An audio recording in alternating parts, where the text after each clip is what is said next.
All right, welcome back. If you're anywhere near social media or you have anyone who's young at heart in your family, you've probably heard the word Dirty December, not D-I-R-T-Y, D-E-T-T-Y. December is the month where Lagos and Nigeria as a whole pretty much almost shuts down because there's so much happening. The rest of the world comes back. The I just got backs come back to enjoy the greatness that is Lagos. But yesterday, like I said, was not a very good day for us with the traffic. Hopefully things change going forward. We're going to be talking about, the economy and boosting tourism in Nigeria. I have here with me Toke Fatoki and Toki Owovoriole. Thanks for being here today. Hello. There's a lot that happens in December in Nigeria. There's always, especially Lagos, there's always the talk about people coming back. Nigerians bring some of their friends, international people come in and explore the social life in Lagos. But after December, it seems to be nothing again till the next 12 months after that. Is that a reality? Do we have a complete lull in tourism? Because I know there's some business tourism, of course, that happens. People coming to do business. Do we have tourists visiting Nigeria outside of December? Yes, we do. You think? Okay. And how healthy is it?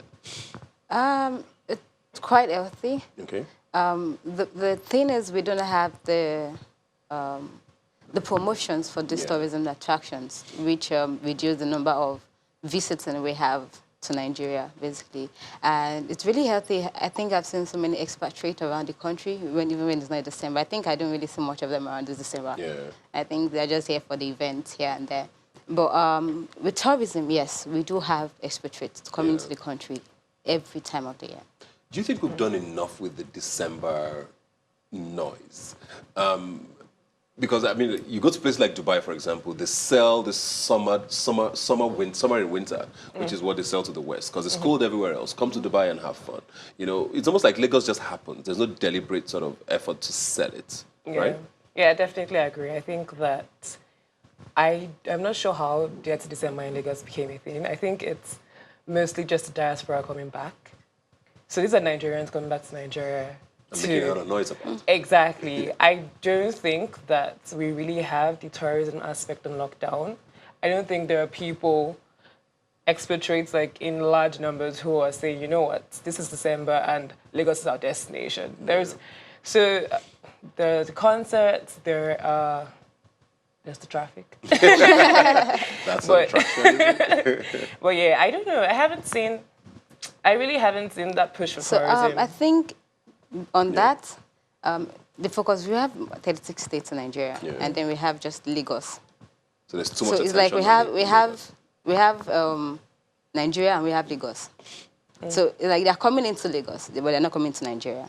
So it is not spread. Yeah. We have some visiting other places, for attractions, basically. But for Lagos, we have events. A lot of musical events going on here and there, and it's just Nigerians coming back to Nigeria for those kind of events. But we don't have expatriates coming into the country in December to go to other destinations in Nigeria.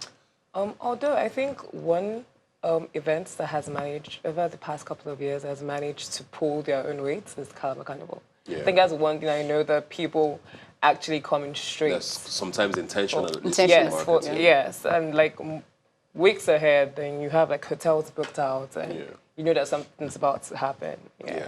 But like the way Ghana did it this year. Ghana seemed to. I was going to come to that conversation now, because tourism is a big deal in a lot of countries around the world, but also it's because of competition. So I mean, Dubai had to really fight their way into the mix to get people to visit. Now Africa, there's always been the same destinations every time. It's either you're going to the safari in Kenya, you're going to South Africa. All of a sudden Ghana took things left, came with the slavery aspect of things. People are coming every month, even besides December, to manage it well, to sort of retrace their roots. I was in Ghana of Vicent, and then so like shut down. There are people in Ghana coming back to Ghana.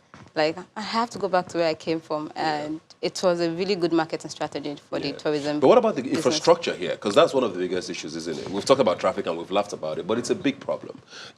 People land in this country, in Lagos, for example. It literally takes them sometimes 2 hours to get through a 15, 20-minute journey. Things like that. What are we not focusing enough on those things? Because those support structures are very important. So yes, I think we need to move our attention from a particular section in Nigeria to tourism.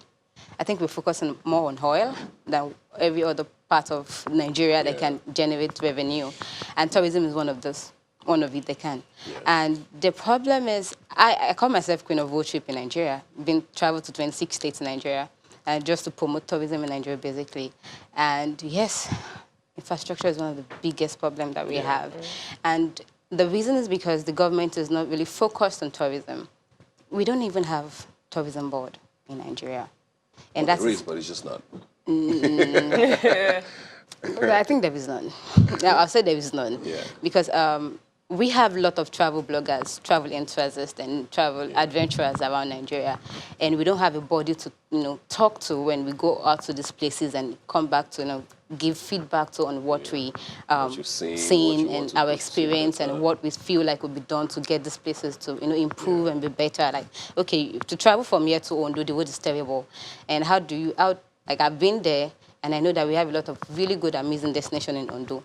If you have a tourism board that is working in Nigeria, I can easily go to them and like, oh, I just came back from this destination, and this is what I noticed, and this is what we can do to get better. Yeah. So basically, we just need the government to really, really see these things. Like, we have a lot of amazing destinations. There's so much money to be made from there. There is. But I want to talk lifestyle with you now, because like I said, I mean, we don't have safaris. I mean, we have safaris, but I don't think we can compete with the people who are already stealing the shine. Ghana has gone a different route. Lifestyle could be what Nigeria sells, right? I mean, December has shown that people like to party here. Is it something that could be viable on a more long-term basis? The Caribbean does that. They party almost all year round. People go there to have fun. Is fun enough to sell Nigeria with tourism? It's definitely. In fact, it's like Nigerians are so known for fun that you think that it will be done by now. Yeah. You're talking about Dubai, and I thought it was funny because in West Africa, Gambia is our Dubai. Yes. So they are running on tourism alone. And you go into the Gambia and there's nothing there apart from the beaches. Yeah. There's honestly nothing there, but it's so well packaged, and what they're selling is sunshine. It's literally just sunshine and warmth. Yeah. And they have tourists coming in year round. And we have so much more going for us. There's the music, there is the food. Like, our culture, Nigerian culture is so dominant that it is associated with West African culture. When people say West African culture, you notice exactly. So we're so dominant in the region that you think that we will be dominating the scene. So it's a little confusing how behind we are on tourism and how just completely dejected that whole sector is. I still don't understand. Even when you go to the popular tourist spots, like you go to Bauchi, you go to Yankari, or you go to Olumo Rock, or you go to the Warm Springs, like mention anyone, none of them are very well preserved, well kept. They're not well, exactly. When Sokoto just came back from a West African tour, 80 days, 14 countries, and we came through Sokoto and we stopped by the Center of History, and it was shameful to say the least. And you have 100-year-old books and archives and 200-year-old artifacts, and the ceiling boards are falling in. Yeah. It's ridiculous. Nobody cares. Well, nobody cares. Tourism is something so natural, because a lot of countries obviously have shown what it's worth, but unfortunately here it seems like we still don't get it. But it's a conversation we're going to have to continue as we go along. Thank you very much for being here today. We are going to continue the tourism conversation very shortly. Please don't go away.